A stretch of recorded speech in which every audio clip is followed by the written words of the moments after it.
All right, everybody, we're back, this time with a little early preview of UFC 295, which takes place in November at Madison Square Garden. Now, I'm not going to break down the whole card because we'll save that for the actual prediction and breakdown show when we get closer to fight night, but I am going to break down the top 3 fights on the card.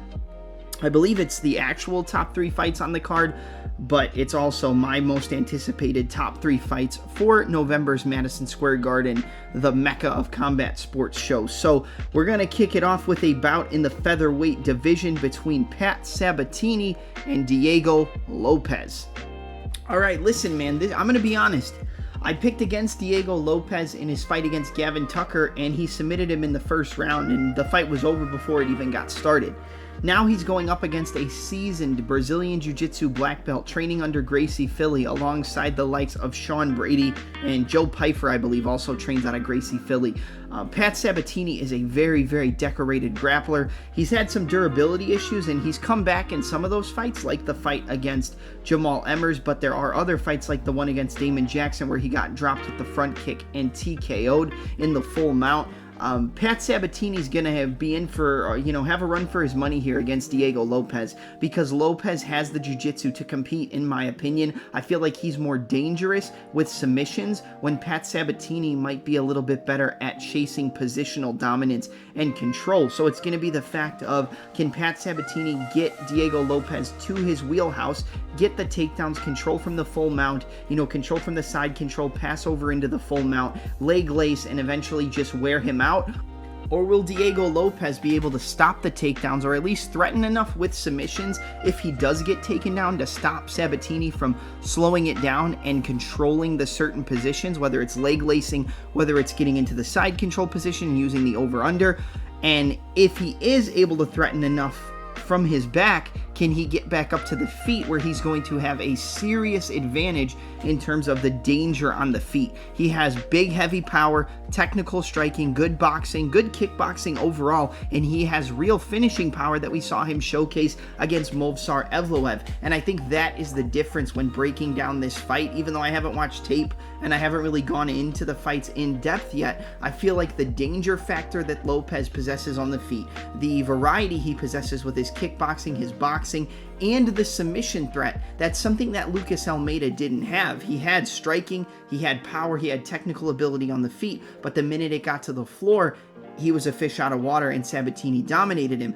Now you have a guy in Diego Lopez who has technical ability on the feet, who has good boxing, good kickboxing, good power that we've seen him hurt guys with, and Movsar Evloev included on short notice, and he also has really solid jiu-jitsu and submission games in his own right. So I think when it really comes to breaking it down, I have to side with the fighter who has more weapons and more ways to win, and in my opinion, that's Diego Lopez. So early lean, I'm going to go with Diego Lopez to defeat Patsabatini by knockout. I think that he just can keep it on the feet, he can threaten enough on the floor, he can stay out of the submissions of Sabatini, which isn't going to be easy, but he's going to eventually catch him with that big right hand, catch him with a front kick to the chin, catch him with something big on the feet that hurts Sabatini, who we've seen hurt before, and take him out. So I'm going to go with Diego Lopez for a pick over Patsabatini by knockout.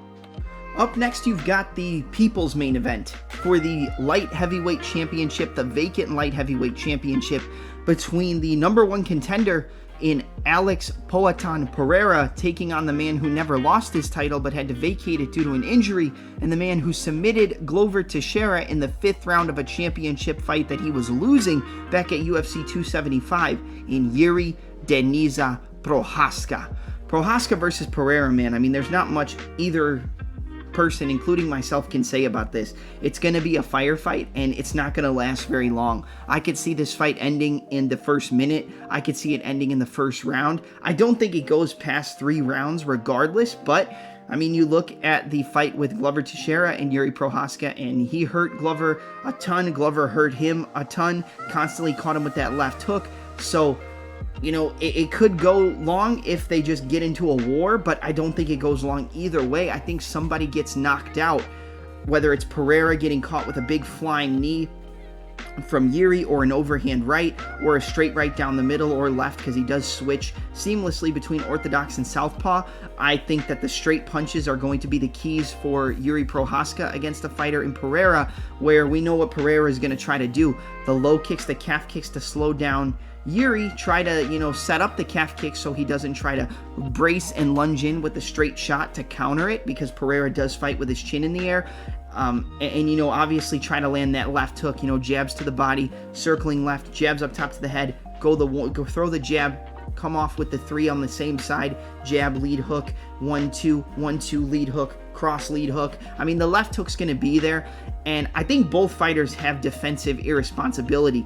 Pereira isn't the best defensively, and he doesn't really move his head. He keeps his chin in the air, and the only reason that he's able to get away with it for the most part, aside from the second fight against Adesanya in the UFC, is because he's so long and rangy that he's kind of able to keep it at his own distance and range and not have a fighter who can close that distance without getting caught with a big shot. That's the one thing that Prohaska is going to have. He's going to be able to close that distance. He's going to be able to lunge in, switch stances, kind of like a Dominic Cruz-esque fighter, lunge in with a straight left or right hooks, roll underneath. He's going to be able to close that distance, but it's just, will you be able to close the distance without getting caught with a counter left hook, without getting caught with a big right hand, without getting caught by an uppercut stepping in? I think the flying knee is something that Prohaska is going to look to use against Pereira. I think Pereira is going to use a lot of lead hand attacks and rear calf kicks. I don't necessarily think we're going to see a lot of right hands. It's going to be feinting the right hand to throw the left hook, or feinting the right hand and throwing the calf kick behind it, just making sure that he sets up his kicks. But the one thing about Pereira is that his calf kicks don't have any windup, and he kind of just throws them out there and kicks on an upward trajectory, so they're harder to read and harder to time for a potential counter. I think that Pereira is going to be at a grappling disadvantage against Prohaska. I think that he's definitely working on it. We saw him working on it in the Blachowicz fight, which he won. We saw him working on it in other fights as well, but he did get taken down, and I think it wouldn't be a surprise if Prohaska uses a grappling approach to try to win this fight. He did submit Glover Teixeira, who is Pereira's training partner, with that rear naked choke with no hooks in. I think that both of these guys are very dangerous. I just feel like, Pereira's gonna land that left hook and knock out Prohaska before Prohaska is able to land something big on Pereira and knock him out. I love Jiri Prohaska. He's one of my favorite fighters in the division. I'm a big fan of Pereira as well, and this is going to be a firefight, but I just think that left hook's going to land on the chin of Prohaska before Prohaska is able to land a big shot of his own that knocks out Pereira. But I could see, like I said, a big overhand, closing the distance with the lead or the flying knee feint, and then throwing an overhand right or a straight right, because Pereira doesn't move his head and keeps his chin on the center line. But my early pick is going to be Alex Pereira to defeat Yuri Prohaska by knockout. I'm going to go with a second round knockout with that left hook. I just cannot see Prohaska getting out of the way. And yes, it could be the same thing with Prohaska knocking Pereira out, but I think more times than not, it's going to be Pereira landing that left hook, the best left hook in the game on a fighter who has been caught with a left hook before, I believe, against King Mo Lawal back in Ryzen. I believe it was a left hook that hurt him and dropped him. It might have been an overhand right, but he was caught rushing in and stepping in, and I feel like that's what's going to happen with Pereira. He's going to time it, bang, catch him with that left hook, and knock him out cold. So early lean is Alex Pereira to become the new UFC light heavyweight champion and knock out Yuri Prohaska. And then the main event for the UFC heavyweight championship, you have the return of the former UFC heavyweight champion with the most title defenses on record and in the history of the UFC, and Stipe Miocic taking on the man who defeated Cyril Gane via first round submission to claim the UFC heavyweight championship at UFC 285 in John Bones Jones. I think that this is a pretty difficult fight to break down. I think that Stipe isn't going to come in as good as he was when he left. We haven't seen him fight since he lost the heavyweight championship to Francis Ngannou, and Ngannou isn't even in the UFC anymore at this current point in time. John Jones, I will say, even though he looked good, I feel like he looked very slow and sluggish. Even though the fight was quick, you could tell that he was a little bit stiff.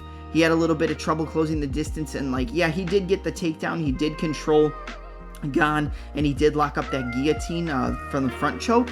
but I don't think that really assessed how good Jones is going to move at heavyweight, and I think the footwork and movement is going to be paramount against a fighter in Miocic who has good footwork, who uses really solid boxing, and who, if this fight takes place in boxing range, Stipe's going to knock out Jon Jones. I believe that. Even with the layoff, if this is a boxing match or if this takes place in boxing range, Stipe's going to land that lead hook to the body. He's going to land the 1-2. He's going to use his jab. He's going to mix it up with uppercuts. He has very, very good boxing. Probably the best boxing in the heavyweight division. He's got good counters. He's got good boxing on the front foot.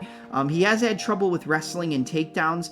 DC did take him down and did knock him out in the first fight, but then he got taken down in the second fight, was getting beat, but he was able to make the adjustment of slipping on the inside of the jab and then following up with the left hook to the body. The liver shot against DC, who, yes, has more padding, but isn't the strongest in the abdominal region, and he eventually just continued to go to it. He found his opening and eventually was able to land a big shot up top that knocked out DC in, I believe, round 4 of their title fight in the rematch when Stipe reclaimed the gold, and then he lost via knockout to Francis Ngannou. But I think if Jones come in and he is as slow and sluggish and as stiff as it seemed like he was going to be if the fight with Gane continued, I think he could be in for a world of hurt against Miocic, but Miocic is coming off a layoff.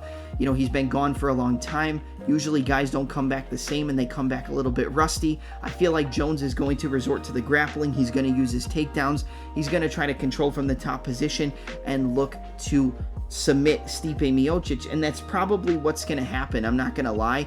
My early lean for this fight is going to be Jon Jones, but it's going to be ever so slight, because I think if he is as sluggish as he seemed like he was going to be, and Stipe comes in either the same as he was before or better, I mean, he might knock out Jon Jones. I 100% believe Stipe Miocic has a chance to knock out Jon Jones in this fight, and it is a very close matchup.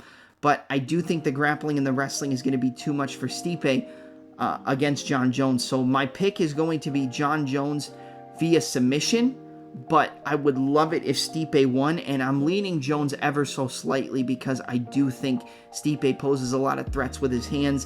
And like I said, just talking about the stiffness that Jones looked to be exuding in the fight with Gane. So early pick's going to be Jones by submission. I'll go Jon Jones, 3rd round arm triangle choke, but I would not be surprised if Stipe shocked the world and got his belt back.